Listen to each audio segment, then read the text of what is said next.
Hello everyone, this is Miami Total Football and we're here at Inter Miami CF Stadium for the latest episode to recap a frustrating, a disappointing, and a maddening night for Inter Miami, who settled for a 1-1 draw with Atlanta United, despite the fact that the expansion side dominated and boss play for much of the game. They outshot Atlanta United 21-3. And it was an overall dominant display, a very one-sided affair throughout the course of the match. But Inter Miami just couldn't find that final bit of quality in the final third. They couldn't score a goal despite having some decent looks, some decent chances. It took until the 80th minute until Breck Shea broke the deadlock. He came into the match just a few minutes earlier as a substitute, and he scored at the back post off a Lewis Morgan cross. And he was able to celebrate with some fans in attendance. Yes, some of the supporters group's fans were allowed into the stadium for a game for the first time, and they were able to scream out for a goal and shout and celebrate a goal as Breck Shea put Inter Miami ahead in the 80th minute. But the celebrations were short-lived. Jake Mulroney put Atlanta United back on even terms. 3 minutes later, there was some good work down the right flank or Inter Miami's left side. Jurgen Damm found some space down that side and was able to hit a low ball that Mulroney eventually pushed home at the back post and punished Inter Miami. It was a complete defensive breakdown. It looked to have started with Ben Sweat being caught up the field. Not sure if he was exhausted at that point. He looked to be carrying some heavy legs, but overall it was a total defensive breakdown, and Atlanta United was able to tie the game. Inter Miami never really got another clear look on goal to try to take the lead again, and had to settle for just 1 point in this one, and that was more than frustrating given the way the 90 minutes went and how well Inter Miami had played over the course of the 90 minutes. It's taking responsibility player by player, but as a group as well. Expecting more of yourself, expecting more of each other, and I think after we scored, there's you can see it from a body language perspective. It's changing our posture from one of relax, we finally scored, to hey, let's put our foot on their throat and finish this game. And ultimately, it's like I said, it's a mentality thing and taking responsibility. Now, if you ask me what went wrong for Inter Miami in this one, obviously that defensive breakdown that Inter Miami talked about, that lack of concentration on Atlanta United's equalizer, is a factor. But it's just one ingredient that led to Inter Miami settling for a draw instead of a win. And another reason for it was the attack. Yes, Inter Miami played well, and they passed the ball well and moved the ball well for much of the 90 minutes, and they put the game on their terms.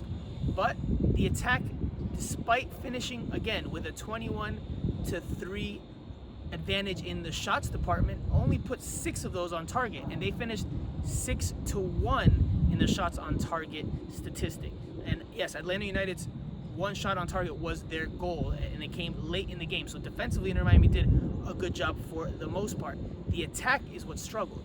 And when you see that discrepancy, or when you see that there's 21 shots on the night, but only 6 are on target, and you only finish with 1 goal, then that speaks to a problem in the attack. And I've written this for SBIsoccer.com over the course of the season. Even recently, Inter Miami just doesn't generate that many clear-cut quality scoring chances. Look at this game, for example, as a prime example. Inter Miami didn't force Brad Guzan into any real wow save, any spectacular saves that really forced the goalkeeper to make a save of the spectacular variety. You could maybe point to the Nicolas Figal rip midway through the second half, in which he shot from distance, and Guzan had to dive to his left to make the stop. But other than that, the shots were very easy or simple for Guzan. They didn't overly test him.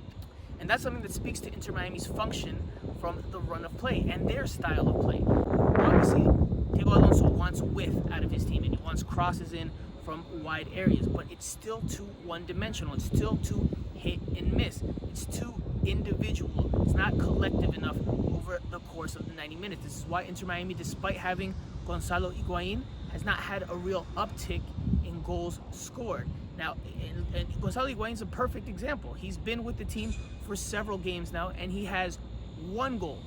1 goal in several games, and it came off a free kick. So even Gonzalo Higuain, who's a prolific goal scorer, who is a well-known goal scorer and who's clearly involved in a lot of these chances, isn't getting enough clear-cut opportunities where it's easy for him to score from the run of play, or where he gets a better look or an easier look on frame. These are all half chances they're doing from distance, or not all, but a lot of them are. And this is one problem that Inter Miami has to resolve if they're going to make the playoffs, or even if they do make the playoffs, if they're going to make a run in these playoffs, because just whipping the ball in from the flanks and hoping that someone gets on the end of it hasn't worked to this point. It hasn't worked enough to this point.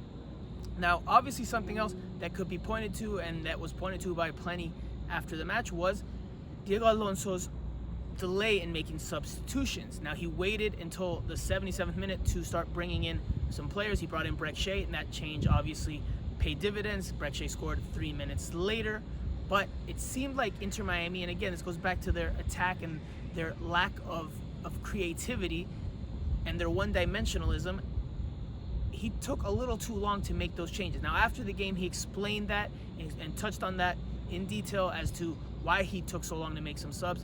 Hicieron un gran trabajo, me costó hacer un cambio en el partido porque todos los que estaban jugando dentro del campo estaban haciéndolo muy bien, era difícil sacar a alguien, era muy difícil ver a alguno que estuviera jugando por debajo del nivel.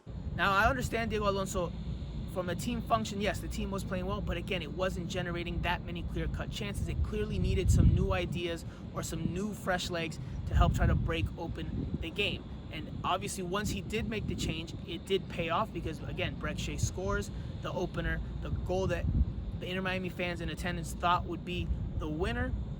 But obviously, Inter Miami has that breakdown at the back. So Diego Alonso's substitutions here were probably a little bit too late. He probably needed to make them earlier and probably make another one or two, especially with how fatigued some players looked during those final few minutes, including on the equalizing goal. Now, obviously, the game ends on a frustrating note for Inter Miami, but there were a lot of positives to take away from this one.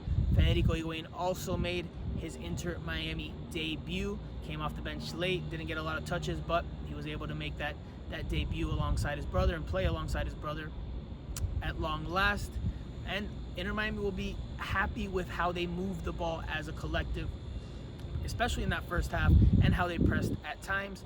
But clearly, there's work to be done, and they have to do it fast because the playoffs are quickly approaching. There's only 5 games left in the season, and Inter Miami needs to start being more consistent and needs to start finding the back of the net way more often if they're going to have a chance to make it and then to make a deep run.